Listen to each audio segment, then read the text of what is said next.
Alors, dans cette deuxième vidéo, je vais commencer par aborder le principe de comment on trouve la barbe de panne. Parce qu'une chose idéale à faire quand on est débutant, c'est de la tracer sur la vue en plan afin d'être sûr d'avoir bien compris ce qui se passe. Alors en fait, la barbe de panne, c'est l'intersection entre le dessous de la panne et le dessous de la face de l'arrêtier. Ça, pour le comprendre, on va se faire un petit arrêtier vu en 3D. Et voilà. Donc là, on a notre arrêtier.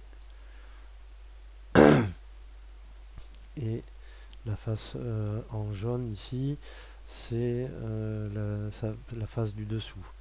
Donc là, on voit bien qu'on vient croiser le dessus et le dessous de la panne ici. Bon, là, elle les a boutés, évidemment, elle ne va pas jusqu'au bout. Et le principe, voilà, ça va être ça. Comme on a un point de repère ici sur le dessous de l'arrêtier, pour s'aligner, on va avoir besoin d'un point de repère sur le dessus de l'arrêtier. Et ce point de repère, c'est l'intersection du dessous. Là, on le voit, le dessous de la face de l'arrêtier avec le dessus de la panne en plan.